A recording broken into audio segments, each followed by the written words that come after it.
Morning, chairperson, co-chairperson, and the dignitaries sitting in the dais. This is the phaco in the hypermature cataract. This is a video assisted, and the first.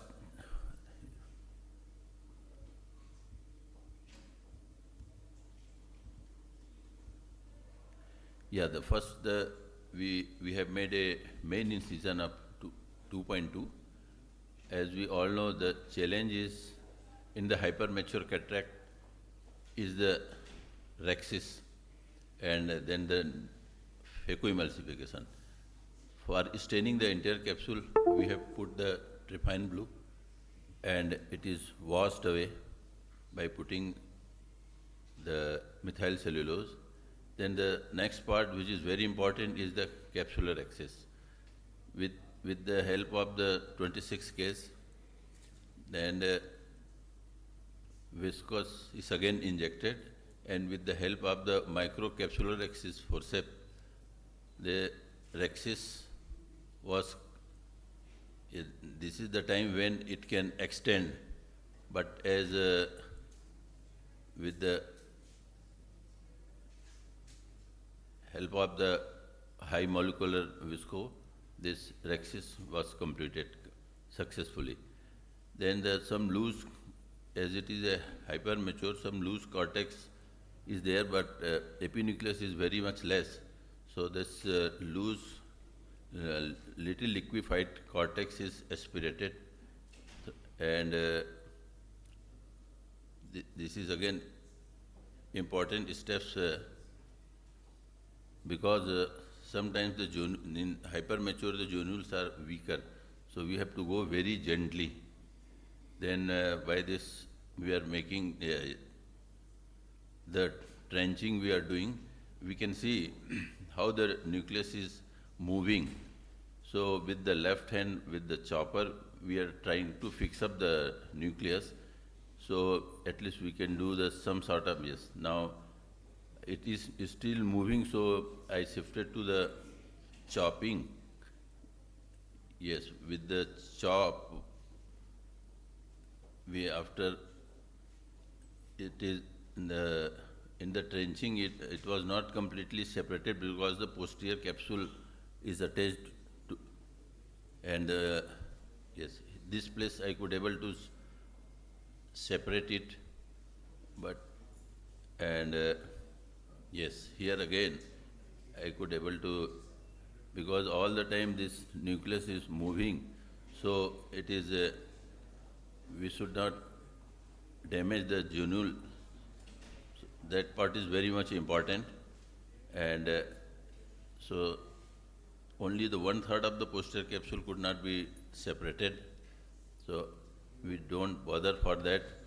Now we have started the phacoemulsification, and we are again injecting the high molecular visco, so there should not be any damage to the endothelium, as once the chamber is formed by the high molecular visco, the rest of the emulsification is done at the iris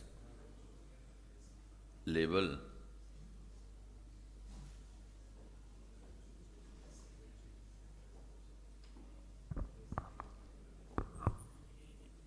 Now it is very easy to do the emulsification, because now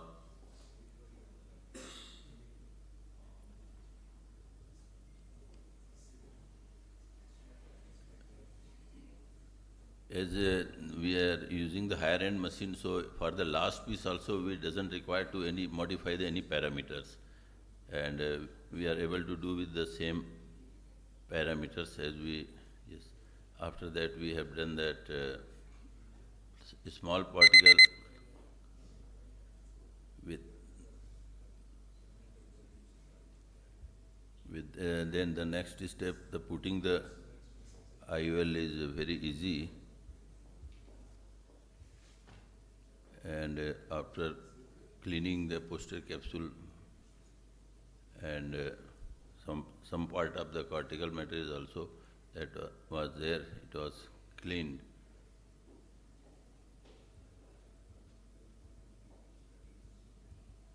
Then we put that as patient was willing for this supraphobe lens, so I have put the supraphobe lens. And once it has gone into the bag and uneventful IOL was implanted, and this is the end of surgery.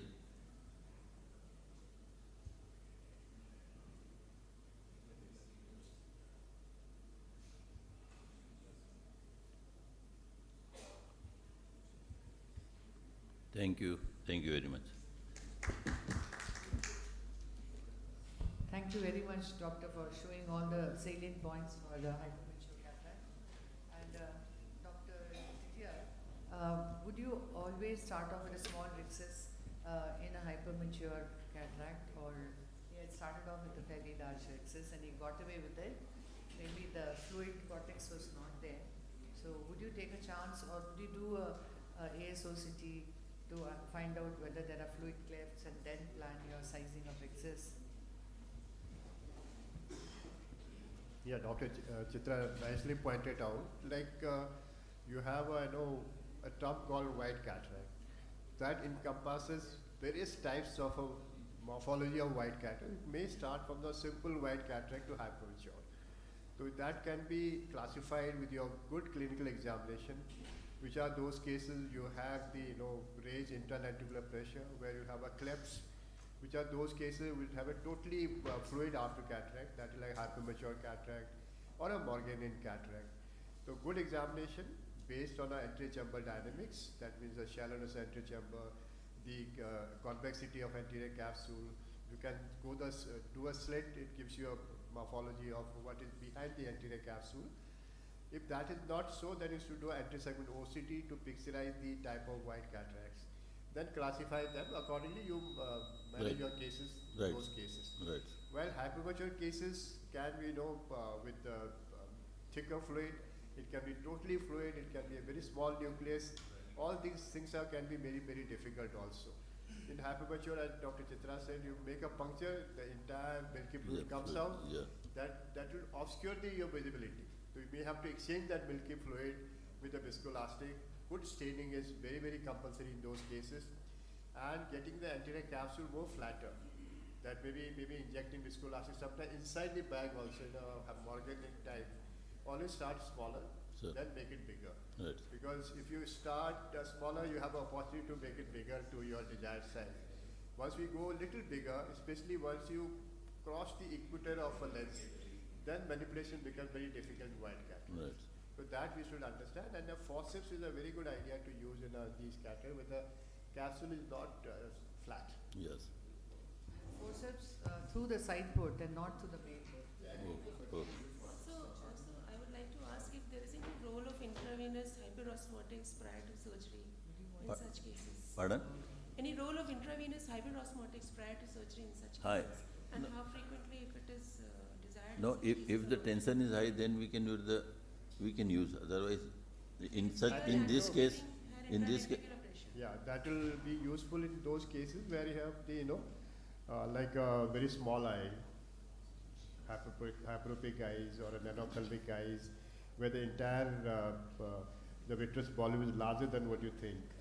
But if you want to decrease the interlenticular pressure, it will not get decreased by hyperosmotics. It will decrease the vitreous volume, but that will be helpful in the manipulation. Interlenticular pressure will be only decreased by opening the anterior capsule and getting the fluid out. So, but for that also, as you make a nick in the anterior capsule, depends how effectively you are managing the anterior chamber pressure. So if you work from the main wound, your viscoelastic comes out, then there will be a pressure from behind. Then in those cases, yes, you may be useful using the intravenous mannitol, especially like a patient with a phakomorphic cases, it will be useful. But routine standard cases, not very useful as such.